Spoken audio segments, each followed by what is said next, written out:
Victoria, welcome. I was really looking forward to our conversation. Thank you. Thank you for having me. I was looking forward as well. I heard about you from Career Flipper podcast, as well as you spoke on Galina Marcus's podcast. And one thing that came across to me was, first of all, your journey, of course, is incredible, and I can't wait for you to share it with the listeners. But also, this energy that emanated even through an audio interview. So I thought that it will be so awesome to spread it, to share it with more people and talk to you. Oh, thank you. Can you tell us what are you focused on right now? I am focusing on my art, and as always, I'm focusing on my own mind, um, mind purification. I am deeply focused on my meditation practices, and art sort of like comes through with those practices. And also, I have been exploring more about social media. So I was out giving interviews. I have my intention to start doing more interviews and publications. So I was focusing on that as well. But like, I love my art. I love what it's all about for me.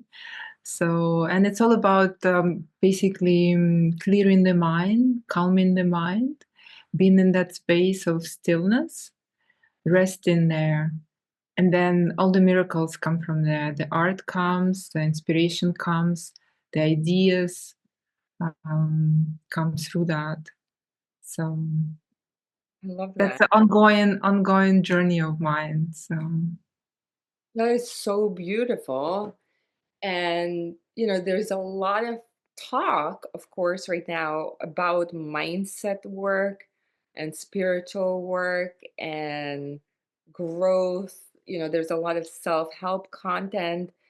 And it made me think how much our work, or what we're yearning for, to do our life's work and find our life's purpose, like what comes first? Is it that connection and that clearing and that deepening in yourself that helps and drives you connect with what it is that you're really meant to do in this world? Or do you have to try things and do things, and that's how you find it? Like, kind of, which one is first? It's well, I think it's a combination of all of those things that you mentioned. Plus, we all have our personal tendencies. Something that we as mm, being a child, we always, each of us wanted to do something or enjoy doing something. And so that later develops in our gifts and talents and that which we could give to the world, that we know how to do, that we are aligned with doing that. And so for me, it was that I always loved painting. I was drawing all my life. I am an only child, so I was by myself a lot. So it kind of, I feel like it taught me to be alone. So basically, to meditate, to be with myself, with my thoughts, with my experiences. So I was not afraid of it. I was familiar with it when I discovered meditation as such. And then of course, when I was growing up, my parents wanted me to be something else. Of course, most parents don't want their kids to be artists, even though I studied fine arts while I was in high school. So my life navigated me into other things like psychology, and then I wanted to always have my own business. So I kind of, in my 20s, I navigated all through the world. I felt like I wanted to make money first and then kind of like do what I really love to do, which I knew was something to do with art, but I was not sure what exactly. So I spent my 20s doing all kind of businesses. I got into real estate here in Miami. I have another degree in interior design, so I worked in Palm Beach as interior designer. So it was very interesting, very incredible experience that now based on that, mm, I am focusing on my art. It just, it, I feel like it was a gift. It was a miracle, the way the art came back to me, how it unfolded into this particular form of expression that was definitely connected to my meditation and like self-exploration. I was always, as I was a child, I was always wondering, what is it like to be happy? So it started like that. Um, what is it to be happy in a way that it lasts? It's kind of a weird question for a child, but I saw a lot of struggling, suffering, sadness, all the, where I was growing up, my family was a lot of tension, a lot of stress going on. And so I was just observing it. And of course, I felt happy. I feel like I had a good childhood, but it was more like it comes happiness comes and then it disappears. And my quest was like, what is that makes it disappear? I want it to last like longer, or at least longer, not like forever, but at least. So that was my innocent little quest as a child. And that quest took me all the way to exploring psychology, then meditation, then different traditions of meditations, then, of course, in miracles. Then it led me to be with most incredible teachers, spiritual teachers, that just being in the presence of realized master is such an experience. So it all kind of added up, and here I am working with my art, and it's sort of like how it worked for me. But I feel like every person has their own way, what we come with when we come into this world, what we inherit through our parents and environment, and then what do we really want? What are the values? For some, like in my 20s, for me, the highest value was to find myself in like in the world, in material world, to make money. It was just basically to see how I can be financially self-sufficient, basically. And so, but then I was like, I just really want to be content. Money, okay, it's good. It's always good to be secure. Um, what I felt like there's something more to life, and and so that something more somehow miraculously brought me to working with art. So for somebody else, it could be something else. So. I love that answer that I think a part of us, maybe it's a part of our mind, ego, however you want to call it, wants the formula, right? Wants to know the right answer, the one right answer. But I loved your answer, how it depends essentially. And that's what makes this journey interesting, but at the same time introduces can introduce ups and downs and dissatisfaction, unhappiness, and frustration. Wow, so what you shared is a lot, and I was thinking about that child, like when you're talking about already as a child thinking about lasting happiness. So was it something that you longed to feel? Yeah, I'm thinking back and I was like, how on earth the little child could have those thoughts? And because as a child, for me, it was not as the same happiness that I mean by saying happiness right now. Right now, I feel more, I would not even say happiness, I would say deep contentment, the sense of deep, deep contentment. Just it is. about inner peace, uh, about not being stressed, about being secure, about confidence and um, knowing who I am. Yeah. As a child, it was just it was more about not suffering so much because I saw a lot of suffering all around me. Suffering, I mean, an emotional. You know, we were fine. We were like another regular family, but I'm just a sensitive person, sensitive child. So I would feel the emotions around me, and there was a lot of struggles, like emotional discontent around. So I felt like I want to have my life in a way that I feel happy. I somehow felt that it's possible. Something in me um, knew that it's possible. Just have to find it. Mm. Le And Tell us a little bit about where you're from and your journey to Miami. all right, I'm from Ukraine. I was born and raised there. I moved to United States when I was 25 years old, and it was a long story. So basically, I had graduated with a psychology degree in Ukraine, National University in Ukraine. And so, but I was so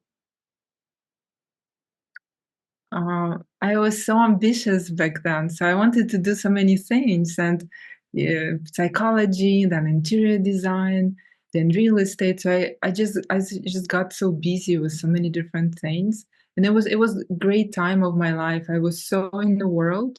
I, I experienced it all. I traveled a lot. I worked. I had businesses, had different experiences with real estate. Basically, I worked for a developer. I worked in general real estate.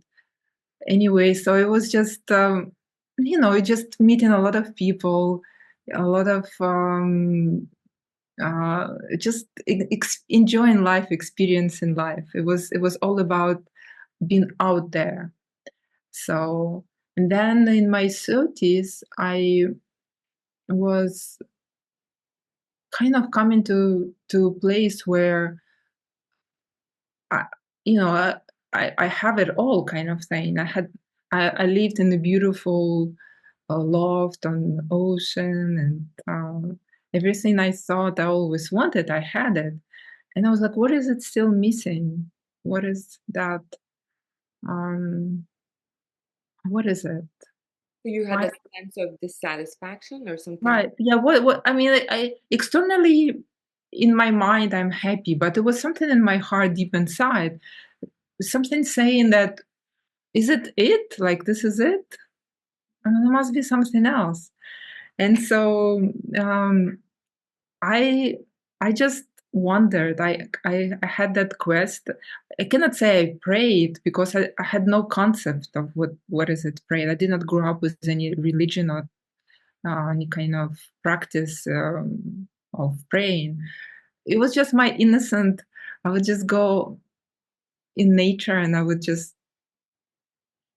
ask the universe, is it this is it? Is that something else? Like, why am I still feeling that sense of that something is missing? And, and then it started coming to me. Of course, the miracles came into my life. Then the teachers started coming to my life, and then I would travel for that. I was going to retreats. I would travel to see my teachers like all over the world. I deepened my meditation practice. I kind of committed internally to give it more space in my life. And it was not so easy. I had a lot of like kind of like my life started exploding left and right around me. I would lose friends and saints and business and kind of like everything that was not bringing me deeply I see that now. At the time, it was very confusing.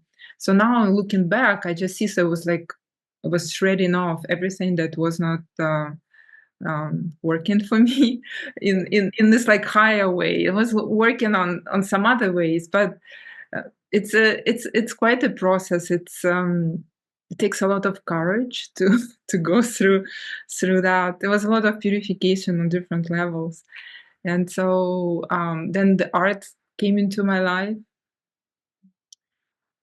and one thing after another, as I was deepen and deepen and deepen that sense of contentment that I was looking for. I did a lot of practices. I committed for for years to do basically meditation to clear my mind from all the thoughts of past conditioning, negative beliefs, all that stuff that when we sit quietly and we watch what comes up, what kind of thoughts come up, we know exactly what's on the mind. And so I'm still in process. I'm working through all that purification. Just now, I truly could say that it was so worth it in a way that I found that like I know what it's like to be deeply content. I'm not searching. I'm just deepening my process right now.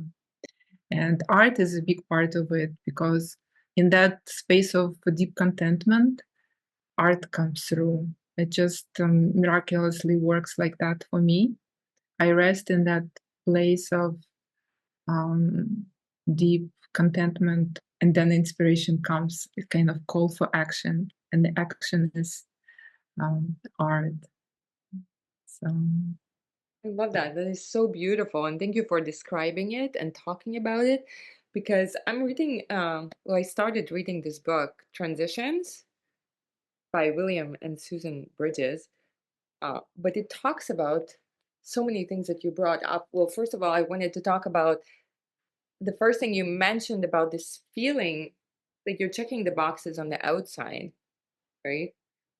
Like whatever it's money, house, apartment, kids, whatever it is for the person listening, we all have those things that we strive for, and then we are successful, we accomplish those things, 10, 15, 20 years in, but then there's this feeling, okay, is that, of course, there's always more, right? There's always, of course, more material things and next level of external success. But also with a lot of career shifters or people who then after 10 or 15 years find themselves dissatisfied or kind of going through the motions, that there is that um, internal feeling of what the heck then is missing, and it's kind of unsettling.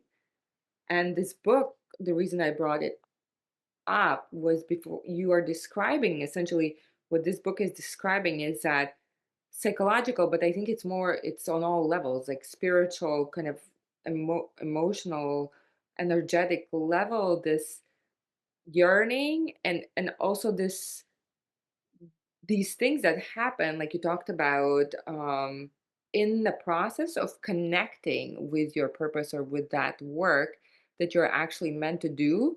And I think we don't talk enough about it. We only see kind of the pretty package or stories for the most part after the fact when it worked for the person, right? They came through on the other end, but how the journey of ending whatever was previous, right? It was work, friendships, people in your life, like different circumstances, even material aspects. Sometimes your whole life can get turned upside down, and it's deeply like that period of murkiness can be very unsettling, um, and kind of scare you to kind of jolt you back into your old life because at least that's familiar and it's not always as pleasant and pretty, and you don't really know what to expect.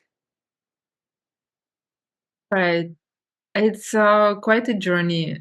I feel like everybody has their own ways of navigating through the challenges. I feel it's very important to have guides. Of course, ultimate guides is our inner guides, but also external guides are very helpful. To have a good teacher, authentic teacher, or somebody somebody who went through the process to help to navigate or to process what comes up. Um, and how do we find those guides? It's also everybody has their own, I guess, like karmic ways. I to me, I feel when, and it's my own very honest, very intimate way of looking at it. I feel that when we truly, honestly, sincerely request help, help comes in whatever way we could accept and understand it. So for somebody, it could be a book that they find. For me, first, it was just a book that I came across. And then from that, unfolded something else, and then something else. And then I met the actual living teacher who I could go and see and be in their presence. And for somebody, it doesn't have to be this way, it could be a different way. But I feel that it's very important to have that inner, deeply sincere, committed quest. And we cannot fake it. It's either happens or it's not. Why it happens for some and not for others, I don't know. But for me, it was this like longing, this like deep, deep longing. So I had no idea what I'm asking. I had no idea what it's all about. Um, I just, I guess my heart, my soul just wanted to see what it's like to have lasting contentment or happy. I called it happiness back then.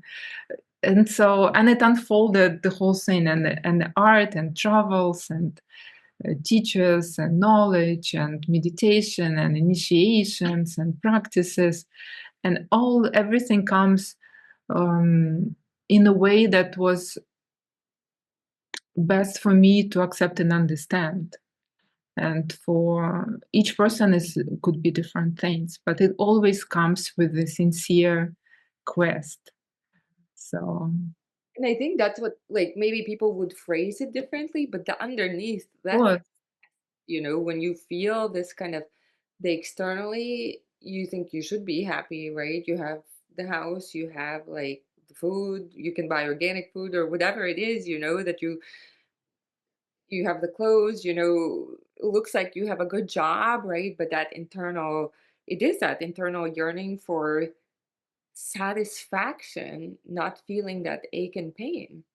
right. And you know what I just thought about? What really triggered me when I was already in the States and I was working with this like most amazing interior design and real estate jobs that I had, was that I came across one of the most wealthiest people in the world. Basically, we worked with like multi-millionaires, and I I came from Ukraine.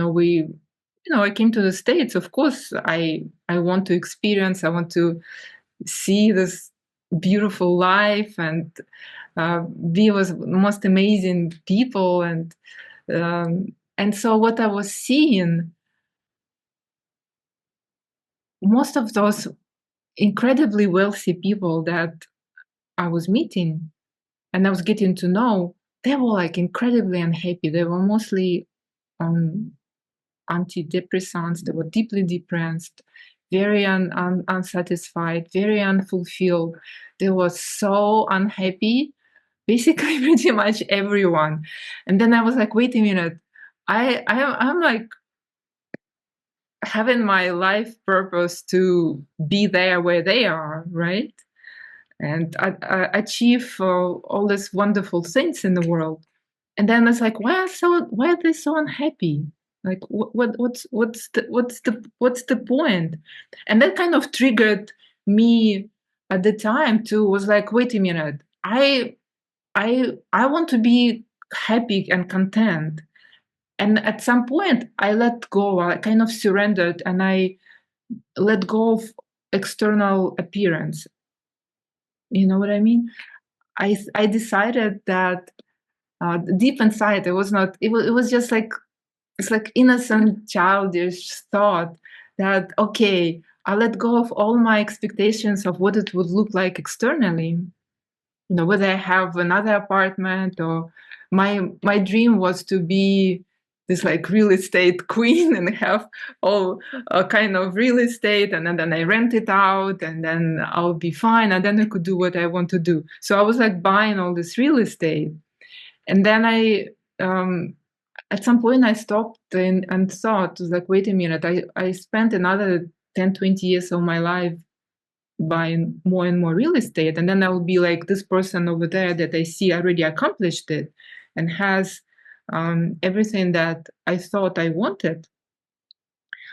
I want to be like deeply content in my heart. So I could be honestly feeling myself for myself that okay, I'm like deeply content right now and it lasts. And I let go of everything that it will look like outside.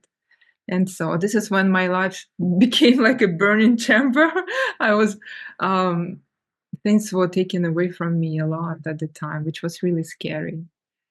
But then I met my teachers, I met my practices, and now I could say honestly that I'm more content than I have ever been in my life. And I don't have that much, possessions anymore. I don't own any real estate. I have a good life. I live where I love. I um, enjoy my life, and I'm deeply, deeply, deeply content. So I could say that it was all worth it.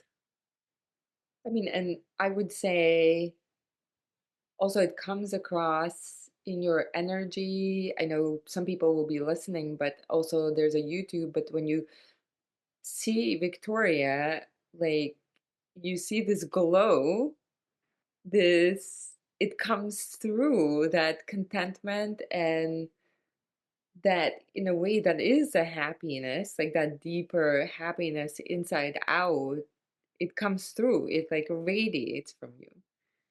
Thank you. And now I call it contentment and inner peace. Mhm. Inner peace for me, it's number one priority. So I focus my life around that to have that lasting inner peace. So the way it comes is first it comes in a little glimpses, and then the glimpses get longer and longer and longer. And the longer they get, the that this is like the most precious. That's all what life is all about. And thank you for your kind words. I really appreciate it. I love how you're answering like some of the questions I'm thinking. Like I don't even have to ask. I love it. Um, and the glimpses, and I think you've talked about it in your other podcast interviews was about this longing now, because I can relate. And I think once you start meditating and once you're able to kind of bring yourself from all the distractions, and I think it's really hard now with social media, right? We can all find ourselves giving our energy and attention to everybody else and everything else, um, versus like we're so overstimulated that coming home to ourselves is a real challenge, because we almost resist, we want it but we resist it at the same time, because it takes courage and strength to actually sit by yourself. But once you kind of taste a little bit of it, right, once you start tasting it, and I think everybody, like through walks, it can be through different kind of, like you said, people are different. But then you kind of can go into that other extreme. I don't know if it's an extreme, maybe it's a good thing, no judgment. I'm just saying that you can go into this longing just to be in your own energy, to be in that peaceful. kind of tuned out, like tuning the world out place. And then you're like, but how will I like function in this world? Like I still need to take care of myself, maybe family, right? But there's this longing to do it like for long periods of time. Right. Well, things will balance out. It I feel like we don't have to figure it out with the mind logically, kind of thing. And the whole practice is like it's like building a muscle. Like we go to a gym and we exercise day after day after day, and then a year later we have a big muscle grown. And so this is the same with meditation practice. So we practice and practice and practice and practice, and then the mind gets more relaxed and more um, Clear? clear and more aligned to what is it that next thing for you to do next. You'll get the guidance, like internal guidance. You just know, okay, now it's time to get up and cook dinner. Okay, now it's time to um, do some work. But your mind would be so relaxed, so you would be much more productive, much more insightful. You'll get inspiration, you'll have some ideas. It will come to you. Love that. Because I think another thing that you talked about, and maybe you can talk a little more about, is because I've done meditation and different practices, also kind of like you have been a seeker for since my 20s. I actually I think we're united coming from that Eastern bloc because I come from Latvia. So Latvia, Ukraine used to be occupied by Soviet Union, and Correct. lot that happened obviously at the end of 80s and 90s, like the whole like your world changed upside down and how things worked, especially for our parents. But we also saw like things running very differently. And then when I came to United States, it was like my grandmother, both of my grandmothers could have never even conceptualized it, like that's a possibility because Soviet Union Mhm. restricted travel and heavily, people were kind of more or less like they could travel within the Soviet confines, but not really to the Western world that much. Um, so it would have been even outside of their possibility of what could happen or what that I would come and live here. And what I had something like planted in me. There was no rhyme. I had nobody living here. There was no reason. It was just like an obsession. Like, when a horse has blinders on, like in 1819, like I had this teacher, and kind of that's what when you say things happen. So I can recognize moments in life where things happen where it's just your mind didn't think of it. It's just like something is like pushing you, pulling you in that direction. And but sometimes it doesn't happen that way. And I've got that's why kind of the meditation and sometimes the sitting. But I liked how you talked about, I think that anything that we do, because do we really have to sit and meditate to get that peace and contentment? Or can our life and things that we do that we naturally have to cook, take care of ourselves, provide for us, for our families, can our life or how can our life and things that we do become a meditation? Well, definitely, the meditation um, is a state of mind, and so when the mind is trained enough, it every moment is a meditation. Everything is a meditation. It becomes this like constant flow.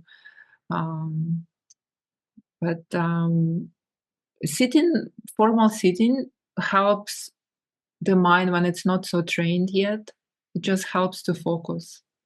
But if you are in a position where your mind is already focused and you could just tune in and be truly present, then you don't need sitting meditation. It just feels to me it's like this like honey of just to sit and relax and and experience the depths of this inner contentment. It's like a bonus. But let's say if I wake up and I have like very stressful thoughts, just like something happened, I read the news, and there is like this awful war going on in Ukraine right now. It's a lot of tragedy, a lot of stress, a lot of my family's very affected. And so when things like that happen, the mind gets like very agitated. Yeah. And this is and if I feel that it's just so I'm overwhelmed with that agitation, that it just like you know it when it's just hard to focus on anything. I'm trying to cook, but my mind is like over there, 1,000 miles away.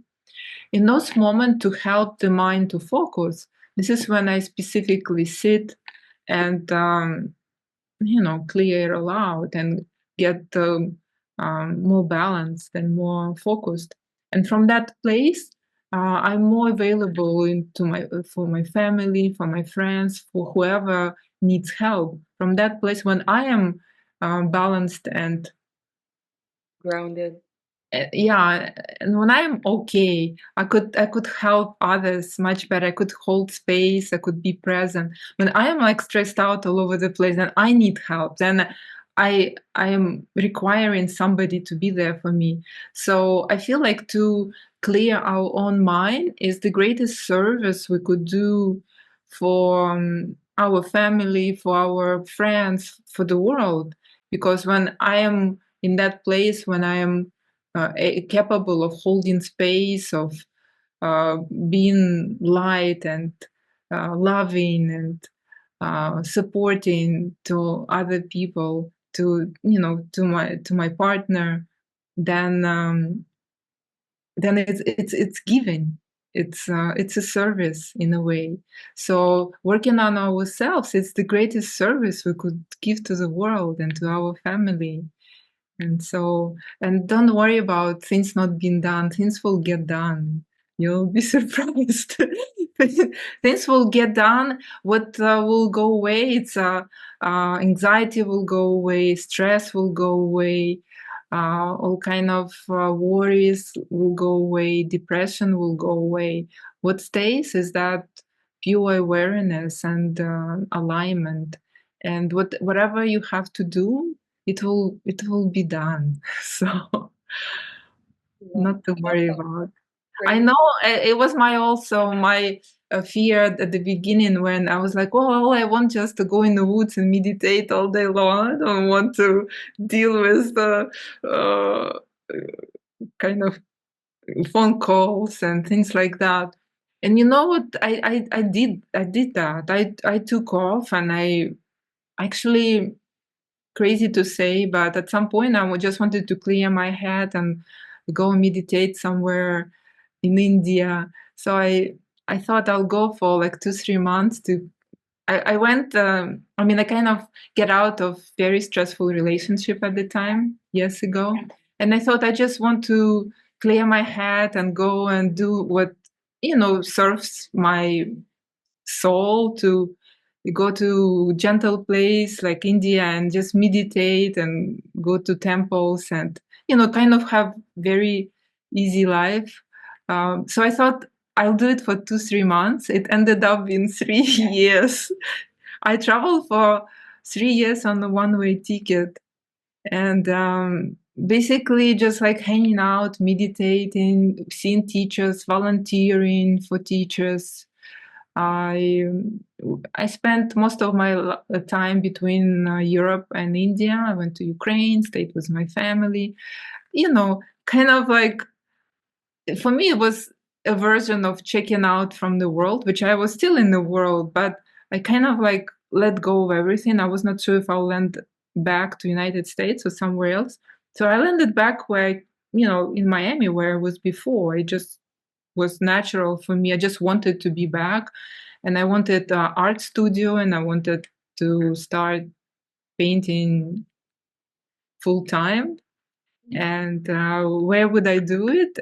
And I looked for different places, and I ended up back in Miami, and I love it here. I have this little small little place which I love, where I paint, and my life is very simple.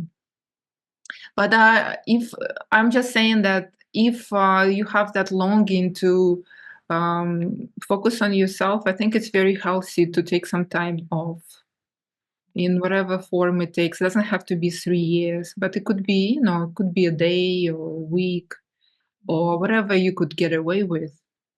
So I feel it's very healthy for us to just rest. Mm. In our society, we just and the way for me I was brought up, it was constant go go go go. If you sit down to rest, oh, you're lazy, you should not do that. Like that's how I it's all I knew. So for me to allow myself to rest, it was actually like a huge deal. And I feel that a lot of us in Western society um, grew up like that, that we have guilt with about resting, allowing our body to rest, allowing our mind to rest, which is important, because we're so bombarded by so much information. But when you go somewhere where there is no Wi-Fi, where there is no like news, no nothing, imagine what would it be like. And I feel like it's very healthy to do that every once in a while. I totally get, and I think most people, right, are here like it's a go, go, go, doing next thing, accomplishing, and it's like from when you're working in a corporation or if you're working for yourself, right? It's just what you, it seems what you have to do.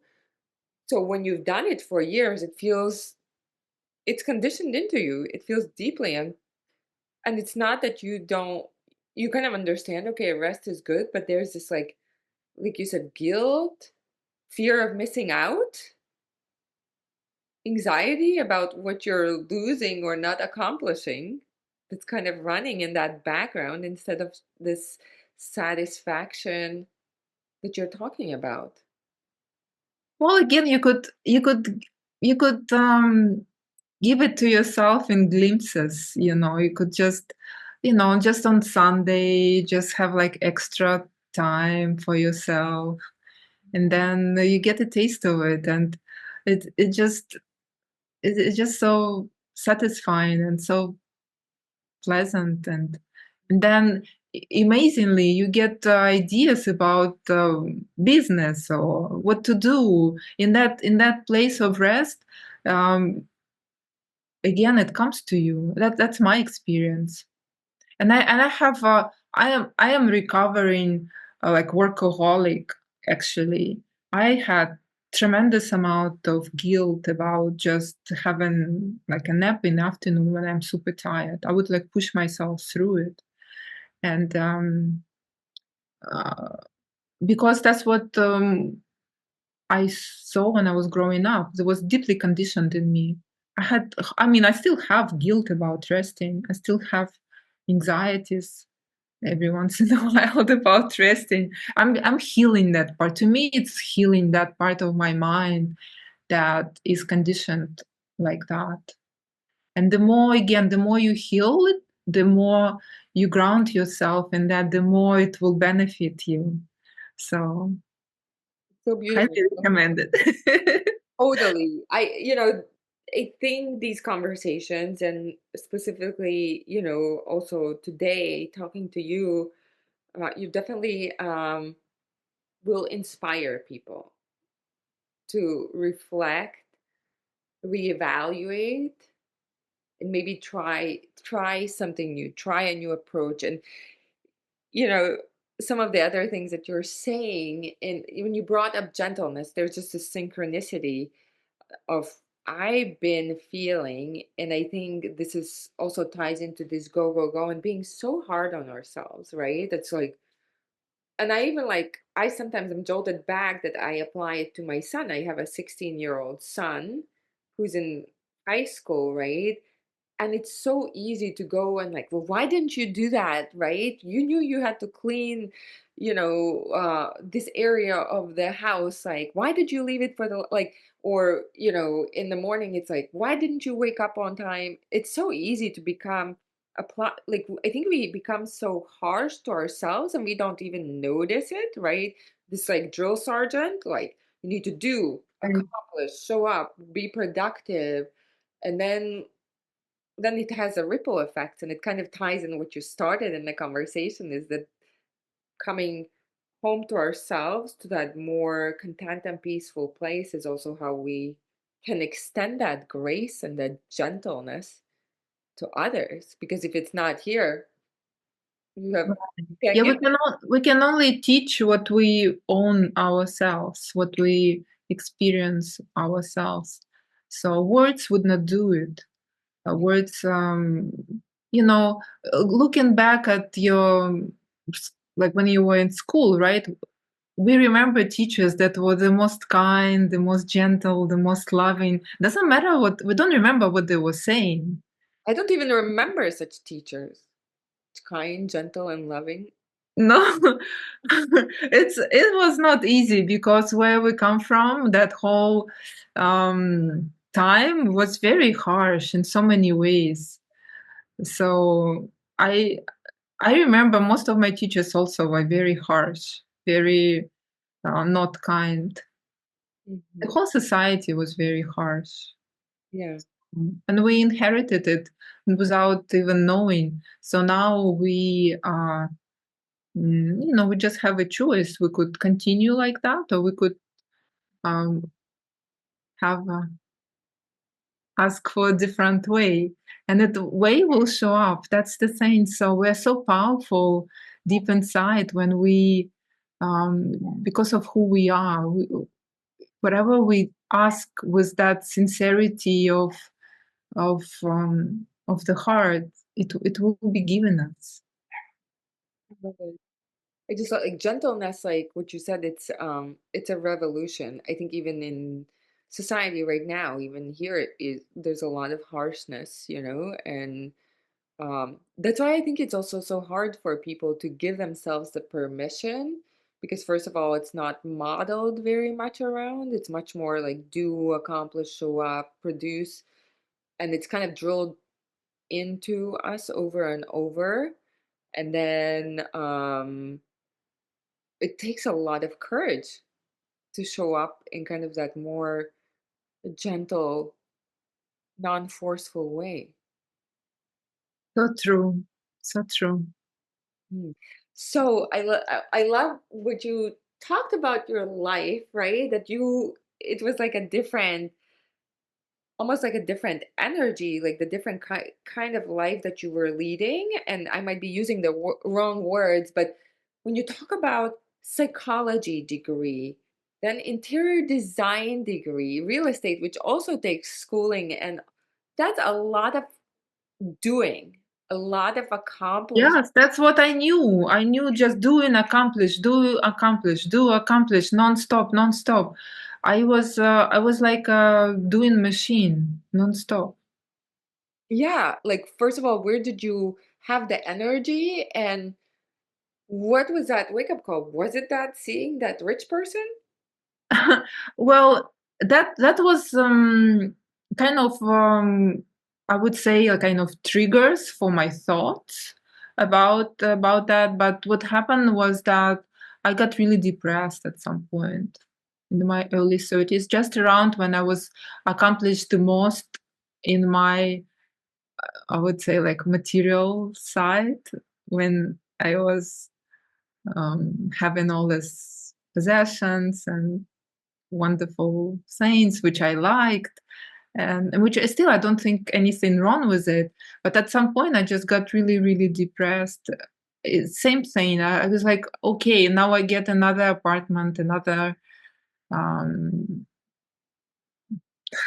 another another great shoes and travel vacation, and whatever else I wanted, I could I see it happening. I could have it, whatever else I wanted, and I would want it, and I would have it, and I wanted that I would have it, and then it was this growing sense of discontent that I started getting depressed, and then I started getting more depressed. Mm, So yeah, I I was really, well, I would not say I was clinically depressed, but I was just not enjoying my life. I had all kind of thoughts of um, just negative thinking. In it was in my early 30s, mid 30s, which you would not guess if you would see me back then. I was just like, it's like a happy looking person, having it all, living the best life, which was true. But it was an inner experience. I guess I am sensitive enough on a very sincere inner kind of level that for myself I knew what it feels like, and I would just ask internally, "It must be a better way. What is missing?" Those kind of questions. What is missing? But it was not almost like from the mind, from the logical mind, but it was this like deeper, like we all know when we are in the place when we're like really asking something. People say that in the midst of some tragedy, they would ask and it will happen. It was something like that. I was I was sort of like the circumstances. My life was interestingly that it was really good. And I was like, why on earth am I possibly depressed? Like, it doesn't make. So I was almost like angry at myself. It's like, what is it else you need that to make you happy? Like you already have it. And that unfolded in my spiritual path, in some miraculous way, which it's impossible to. I don't think it's impossible to understand for me, or describe it. It's beyond words. Just things started to happen, one thing after another, after another, after another. And here I am, and I was like, "Oh my God, that was the best thing that I got depressed."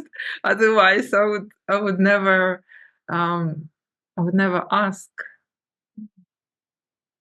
All it takes is that just deep, deep, sincere asking, then it will happen for you. I love how you're describing, being angry at yourself, kind of turning on yourself, because I think maybe we don't call it that, but sometimes that dissatisfaction and kind of that looking and kind of running through our mind and making ourselves do things and not being nurturing to ourselves and nice to ourselves, it all kind of goes in the same. This is the other, the other side is that gentleness that is so Right, sometimes. right. I was very not gentle with myself back then. I had no. Mm, I would not allow myself to rest. It was like the classic thing. I was um I had hard time allowing myself to rest. I just worked all the time. Yeah, yeah, of course, to accomplish what you've accomplished, um that's a lot. All the changes, all the education, and then working, because when you start working in a new area, it's like you've gone through like several pivots and several Well, I was trained for learning. I feel like where the whole schooling process in Ukraine back then, it was all about accomplishment. So I got in the system, and I was just like kind of programmed to just like go get it. Like have to pass this test. Just study, non-stop study. So I was like this like accomplishing machine. yeah. So so I accomplished because I kept on going. I kept on. Psychology, I had 5 years university in Ukraine, so I got master degree in psychology. Then when I came here, I evaluated my degree, so I got the Bachelor of Art in Psychology in like on the United States system, and then University of Art Institute of Miami. They allow me to have 12 credits additional, and they counted my Ukrainian education. So I I studied for a year, and then I got another degree for interior design. And then I was lucky to get this most amazing job with this like really great designer in Palm Beach. We worked beautiful projects. To me, it was just dreams come true. I was so fascinated um, by the most beautiful things in the world we worked with. So yeah, and then I quit and moved to Miami, got real estate license. Well, because I wanted to have my own business. I thought, okay, now I know how to do it. Now I want to have my own company. So I opened the company and moved to Miami. And then, okay, how do you work on properties? As an interior designer, you better have your own project. How do you do it? You have your own property and you do your own project, right? So for that, I need what? Real estate license. Okay, let's get real estate license. Real estate license was just 1 week of school.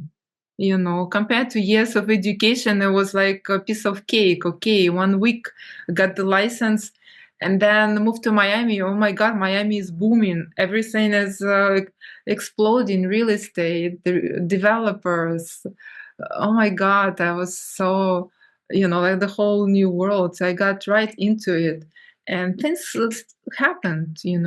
One thing after another. I was all of a sudden making more money doing real estate than I ever had doing interior design. So I kind of like forget about interior design company. Let's focus on real estate. You kind of was fulfilling my goals at the time, and my goals was to make it in this world. You know, and so that's how it happened. You know what just came to me? So your paintings, and for listeners who are not seeing the video, so I definitely invite you to check out Victoria's paintings. We will link the website, and she's also on Instagram. But they're this beautiful kind of circular shaped paintings, kind of mandala like style. But it came to me that is essentially your story. You knew that you loved art from childhood, and you came like in a circle back Yes, to. exactly. Well, a circle is such a universal archetype that we all have in our unconscious, you know, that represents exactly that healing, the circle of eternity, the protection. If we look at pretty much any culture in the world, the ancient culture, modern culture, circle is always there, and it's always symbol of healing and protection and prosperity and wellness. And so for me, it just yes, it showed up that my art is like that.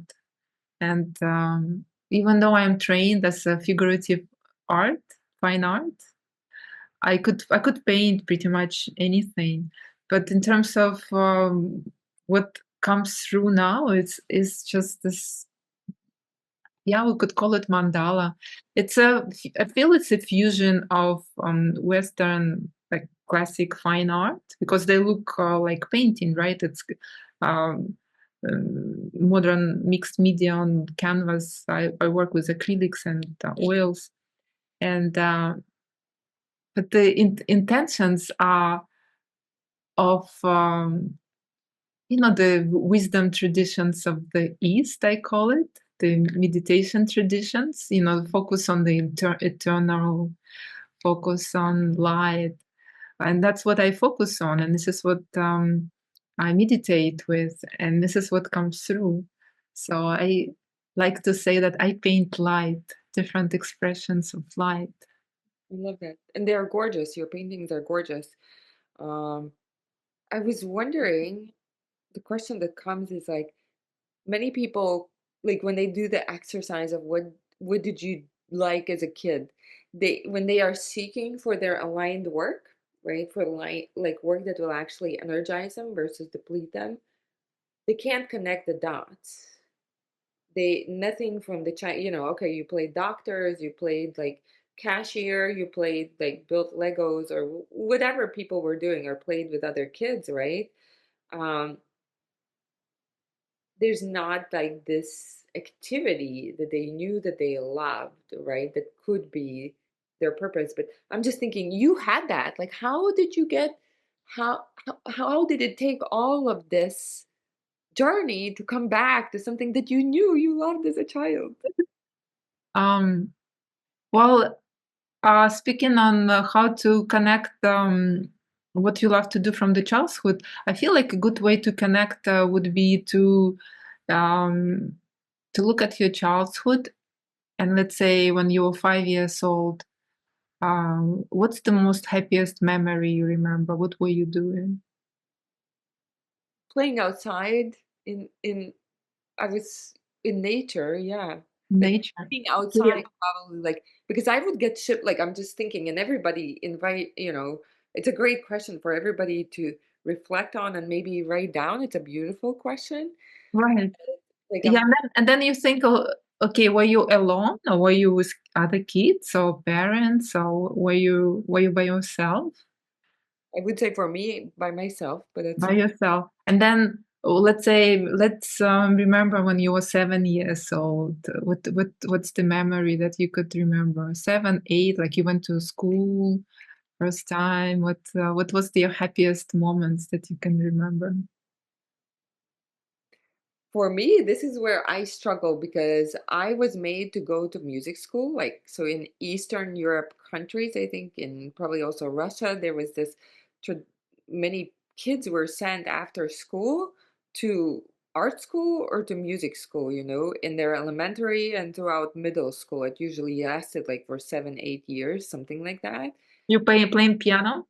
I hated I was like so anxious of my piano teacher. I hated the fact that I had to spend hours and weekends practicing that bleep bleep piano. I would like hit it how much I hated it. And I feel like this was my childhood. I don't remember happy times. I remember like going to school, Mhm. being self-sufficient because your parents were working, like they were not really emotionally present. They were in their own, worlds. And then you eat yourself, nobody's even cooking you lunch. You're going then to the next school and this is your days. You're already over functioning. Yeah, we were already over functioning since we were so little. It's crazy, right? Yeah, What you what we experienced. Well, I feel it's a good exercise if you take your time, when you're by yourself and when you relax, or maybe when you're like in the shower, when where you walking in the woods or somewhere where you really could relax, and then the memory will come to you what you were happy about when you were a child. And then you could see from coming from early age to like 7, 9, 10, what were those memories? And those memories will usually give a clue what the person would enjoy doing, and whether it's been with other kids, so something that requires, communication with the others, or is it something that you did by yourself, or you will have a clue. Yeah, I promise you, you will have a clue. It just you take your time and don't rush it. It will come to you. So I I liked. I mean, nobody forced me to do anything. That's another thing about my childhood. My parents were so disturbed by their own emotional troubles that they kind of like left me on my own. I was not forced to go anywhere. There was no any religion, no nothing. My parents were even like, how come your grades in school are good? Like nobody is like watching after you. Like, why are you like even caring about like good grades? I was like, I don't know. I just need to have good grades. Like it was sort of like undergoing current, right? When we were growing up, and with school, with art school, it was a particular year or age when kids supposed to enroll in the art school, and it was a mm, in the morning I would go to regular school, and at night it was art school. So it was like a lot of like imagine a child in two schools, and second school had to travel through entire city in the middle of the night, winter time, come back. We had 6 to 9 p.m. classes. From 6 to 9 p.m., little kid, 9 p.m. still. Anyway, it was crazy. I don't know how I did it. And my parents would not bother even. I was like, I want to go to art school. They would not even bother to take me to school. I missed first year, I missed second year, and the third year I complained to my grandmother. I was like, I want to go to art school, but my parents would. So she called my parents, and she traveled to where we were, and she took me. My grandmother took me to school because my parents just was like, just they just like whatever, we don't care. I mean, they cared, but they were just, I guess, busy with something else. In a good way. That it just, the guess they didn't take it seriously. Anyway, so I insisted they take me to art school, and they would not take me because I was too old to go to first grade art school, and for the third grade I had to pass special exam for them to even accept me. So I prepared for the exam, so I had to draw something. So anyway, something in me knew I wanted to go to do art, but um, did you have any memory of, well, for New Year we had like a Christmas tree kind of thing, and then when the Santa Claus comes, then they would ask to Santa Claus would ask, "Who do you want to be when you grow up?" And you had to respond, and then they'll ask you to read a little poem, and then they'll give you the gifts. Like we had this like weird thing. So anyway, I remember Santa Claus asked me like, "Who do you want to be when you grow up?" And I was like so scared of the guy. He was like, and I was like, "I want to be an artist." So, and he was like, That's whatever, nobody. But I remember that moment that I wanted to be an artist, even as a child. So, but how do you interpret that, like those years that you were not doing art, like what do you think got in the way from you seeing that that was your path, or was it your path that you had to do some other thing? I think I was just distracted in a way. But also, I feel it was a necessary path for me to go and do other things. So I kind of get it out of my system. Like, now I feel like I've been there, done that. So my mind does not wander into like, what would my life be if I would be so successful or did something else. Mm, Mm, I don't know. I don't actually really look back. I feel everything was so perfect. perfectly aligned. Like I had to be studying psychology. Now I understand the psychology of archetypes. The Carl Jung. I was like so fascinated. I read all about it. So I had this 5 years of really diving into different aspects of psychology, and I feel it's really helping me right now. And then with interior design, it was just such a fascinating time working with like the most incredible, like high end, as high end as possible. um it was just the greatest experience of my life to have that experience. I traveled to New York City to Christie's auction to buy certain like antiques for our clients, like powder room, and those most amazing fabrics. I would have to go through like spend like the whole day in showroom picking like a fabric for some like tapestry or like upholstery for a client, and I was like, wow, those fabrics are so beautiful. So I was exposed to the most incredible, you know, parts of this world, which I feel it only enriched me in so many ways. And the same with real estate. We worked with like the most beautiful homes and spaces in Miami. Miami has some incredible real estate, and I I was working with it. I was like, wow, this is like so cool. And I was lucky to meet really great people as clients, as co-workers. And so I feel it was very, very enriching for me to go through that.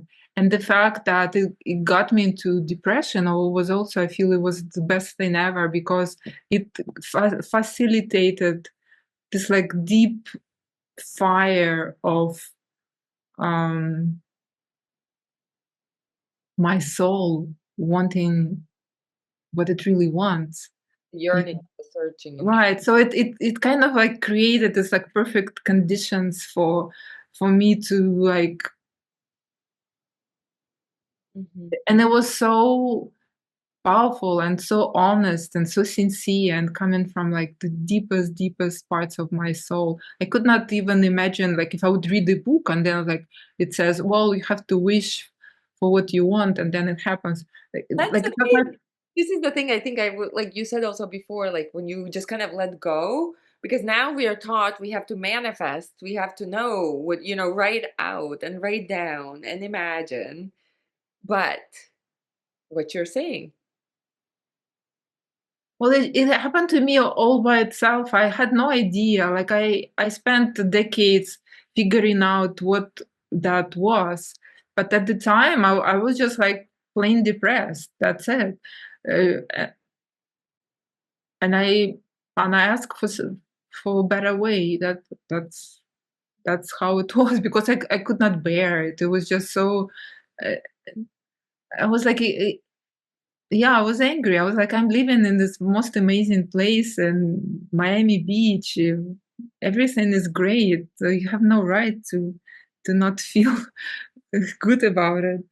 So um, I feel like everybody has their own journey in a way how it unfolds. But I truly believe that for unfolds for everybody. It's just a matter of time and right conditions for it to ripen, and then it blooms. Mhm. You said it so beautifully.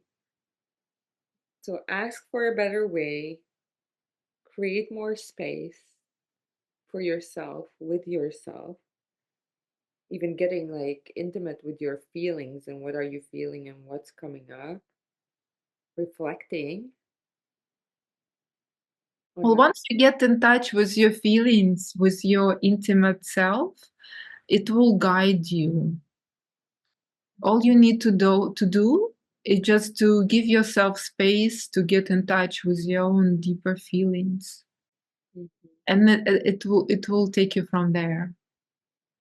Love that. Victoria, how can people follow you, see your art, and connect with you?